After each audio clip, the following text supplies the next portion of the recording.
नमस्कार, आप देख रहे हैं खबर इंडिया। मैं हूं आपके साथ चंद्रश्री राजपूत।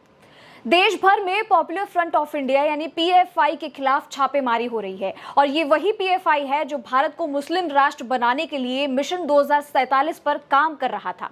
लेकिन अब लगता है कि इसके सारे इरादों पर ईडी और एनआईए ने पानी फेर दिया है, क्योंकि पीएफआई इन दिनों इनकी रडार पर है। टेरर फंडिंग पर शिकंजा कसने के लिए राष्ट्रीय जांच एजेंसी एनआईए निर्देश पर देश की दूसरी एजेंसियों ने एक बार फिर से पॉपुलर फ्रंट ऑफ इंडिया के कई ठिकानों पर छापेमारी कर दी है। 8 राज्यों में छापेमारी के दौरान 150 से ज्यादा पीएफआई के सदस्यों को हिरासत में ले लिया गया है और सभी संदिग्धों से पूछताछ अभी जारी है।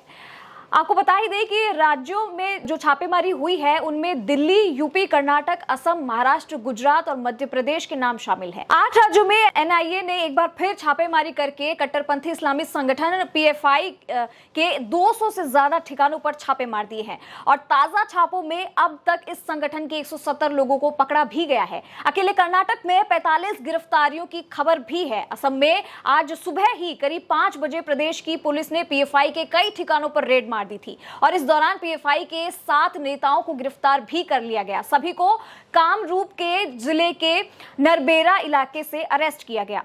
मध्य प्रदेश के शाहपुर के साथ दिल्ली के शाहीन बाग, निजामुद्दीन और जामिया इलाकों में भी एनआईए की छापेमारी हुई है। शाहीन बाग में जहां अर्धसैनिक बल गश्त कर रहे हैं, वहीं असम से 45 से ज्यादा लोगों को उठाया, जबकि 25 लोगों को गिरफ्तार कर लिया और 19 सितंबर से लेकर के 17 नवंबर तक दिल्ली में धारा 144 लागू कर दी गई है। शाहीन बाग इलाके से शोएब नाम के व्यक्ति को भी गिरफ्तार किया गया है और वहीं जामिया यूनिवर्सिटी प्रशासन ने छात्रों को सर्कुलर जारी कर दिया है।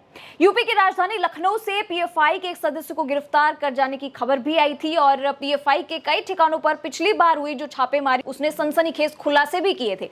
एनआईए और ईडी को पता चला था कि इस्लामिक संगठन ने पीएम मोदी को पर भी हमला करने की पूरी योजना बनाई थी और इसके अलावा मार्शल आर्ट सिखाने के नाम पर संगठन ने कैंप लगाकर युवाओं को बरगलाने और दंगे भड़काने की ट्रेनिंग भी दी थी। पीएफआई के बारे में ये जानकारी भी ईडी को हाथ लगी थी कि अबू धाबी के दरबार रेस्टोरेंट से उसने हवाला के जरिए 120 करोड़ रुपए हासिल किए थे और इस रकम से यूपी के तमाम जिलों में दंगे भड़काने और नामचीन लोगों की हत्या करने पर भी इस्लामिक संगठन का प्लान था।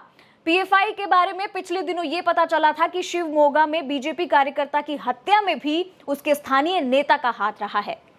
पीएफआई के 2 गुर्गे बिहार में पटना के आसपास के इलाकों में पकड़े गए थे और इन सदस्यों के पास से 8 पन्नों का संगठन का डॉक्यूमेंट मिला था और इस डॉक्यूमेंट से यह खुलासा हुआ था कि पीएफआई साल 2047 तक भारत को इस्लामिक राष्ट्र बनाने की साजिश रच रहा है।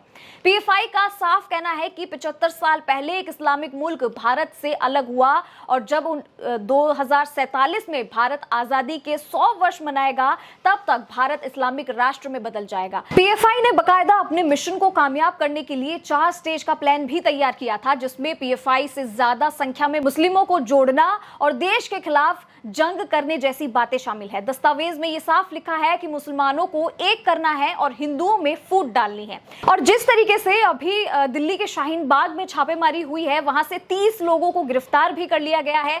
तो आप सोच रहे होंगे कि ये जो इतना बड़ा संगठन है, अब तक कितने सालों से ये साजिशें रच रहा था और एक के बाद एक ईडी और एनआईए इस पे ताबड़तोड़ छापेमारी कर रही है और एक के बाद एक नए नए खुलासे इसमें किए जा रहे हैं। दिल्ली के शाहीन बाग में, जहां पे पहले से ही वो एक्टिव एरिया रहा है, कितने सारे दंगे वहां पे हुए हैं। सीएए की अगर बात करें तो वहां पर भी इसी संगठन का हाथ बताया गया था और अब पीएफआई पर बैन की तलवार भी लटक रही है। पीएफआई को बैन करने की मांग बीते कई सालों से लगातार हो रही है।